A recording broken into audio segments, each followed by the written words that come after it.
دنیا خود بنا اپنی دلوں میں حوصلہ اور حوصلوں میں جان پیدا کر ضرورت ہے ماضی کی طرح ہو روشن مستقبل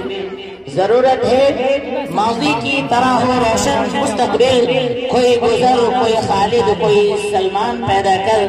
حضرات پردہ نشی ماں بہنوں مسلم سماج کی بگڑی ہوئی صورتحال نے ہمیں ذلت و رسوائی کے گہرے گار میں پھینک دیا ہے ہماری تہذیب یہودیوں کی سی ہمارا تمدن مجوسیوں کی طرح ہو چکا ہے ہمارا مکان منکرات کا مرکز ہماری دکان عیاشیوں کا اڈا بن گئی ہے قرآن کریم کی جگہ ٹی وی وی سی آر نے لے لی ہے ان تمام پہلوؤں پر ضیاباشی کرنے کے لیے میں سمیہ پروین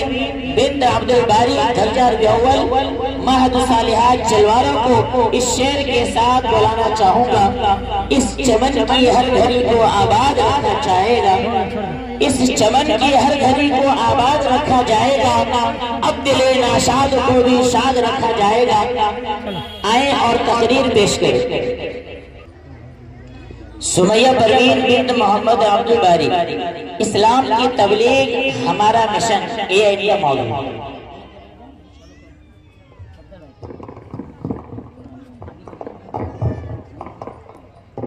السلام علیکم الحمد للہ عدد خلقی وزنة عرشی ومداد کلماتی ورضی نفسی والصلاة والسلام على رسوله النبي وعلى أصحابه الصادقين أما بعد أعوذ بالله من الشيطان الرجيم بسم الله الرحمن الرحيم كنتم خير أمة أخرجت للناس تأمرون بالمعروف وتنهون عن المنكر وتؤمنون بالله صدق اللہ العظیم اٹھ کے اب بس مزحا کا اور ہی انداز ہے اٹھ کے اب بس مزحا کا اور ہی انداز ہے مشرق و مغرب میں تیرے دور کا آغاز ہے محترم بزرگوں اور دوستوں تخلیق کائنات کے بعد ہر دور میں اللہ تعالیٰ نے کسی نہ کسی انسان کو مسلم قائد نبی اور رسول بنا کر بھیجا تاکہ وہ لوگوں کو ایک خدا کی دعوت دے لوگوں کو خدا کے احکام سے آگاہ کرے تمام انسانوں کو منزلات الہی سے آشنا کرائے اور اپنی امت اپنے قوم کو برائی سے روکے اور نیکی کا حکم دے زناکاری اور بدکاری سے روکے اور پاک ڈالنے کا حکم دے شر فساد سے روکے اور شراب و تخنن کی دعوت دے حرام روزی سے روکے اور رزق حلال کی دعوت دے قسط بیانی سے روکے اور صدق بیانی کی ترغیب دے شر و فساد سے روکے اور عدل و انصاف کا ماحول قائم کرے غیر اللہ سے روکے اور ایک خدا میں پوجنے کی دعوت دے ضلالت و گمراہی کو ختم کرے اور نور ہدایت سے پورے عالم کو روشن کرے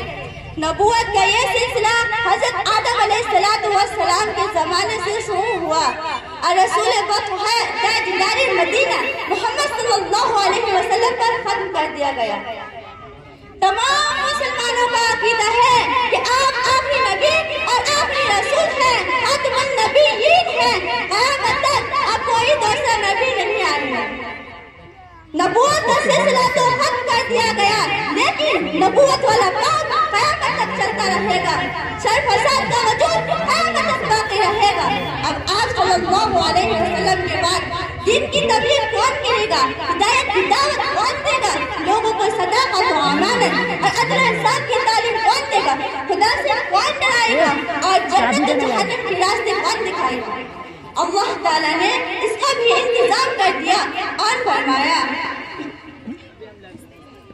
كنتم خير أمة أخرجت للناس تأمرون بالمعروف وتنهون عن المنكر وتؤمنون بالله کہ تم لوگ سب سے بہترین امت ہو لوگوں کو خیر کا حکم دیتے ہو اور برائی سے روکتے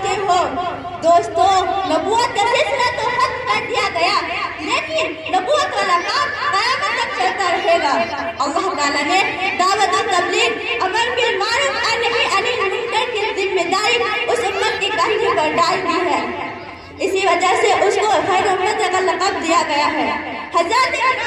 اور ساتھ ساتھ میں آپ حضرات کو یہ بھی بتاتی چلوں کہ امر بالمعروف اور نہی عن المنکر کی ذمہ داری صرف کسی مولوی کی نہیں، صرف کسی مفتی کی نہیں، صرف کسی عالم کی نہیں، صرف کسی فقیر کی نہیں، صرف کسی محدث کی نہیں، صرف کسی امام کی نہیں، صرف کسی مسجد یا مدرسے میں رہنے والوں کی نہیں، صرف تبلیغی جماعت والوں کی نہیں، بلکہ پوری امت کے ایک حاجت کی ذمہ داری ہے کہ کوئی برائی کر رہا ہے تو اسے روکے، اسے سمجھائے، کوئی نماز نہیں پڑھ رہا ہے تو اسے نماز کی دعوت دے، کوئی اللہ کی نافرمانی کر رہا ہے تو اسے اللہ کا خوف دلائے، باپ بیٹے کو سمجھائے، ماں بیٹی کو سمجھائے، بیٹی ماں کو سمجھائے، بھائی بھائی کو سمجھائے، ایک دوست دوسرے دوست کو سمجھائے، اور جس کے سامنے بھی جو غلط کام کرے اسے روکے، اسے ٹوکے اور اچھا کام کی ترغیب دے۔ یہ امت کے ہر شخص کا فریضہ ہے۔ اسی لیے سرکار دو عالم عربی محمد صلی اللہ علیہ وسلم نے حجۃ الوداع کے موقع پر سب اقرام کو مخاطب کرتے ہوئے فرمایا تھا، الا هل بلغت، بتاؤ کیا میں نے تم لوگوں تک ٹھیک خدا کا پیغام پہنچا دیا؟ تمام صحابہ اکرام نے بیک زبان ہو کر جواب دیا، نعم یا رسول اللہ، کیوں نہیں اللہ کے رسول،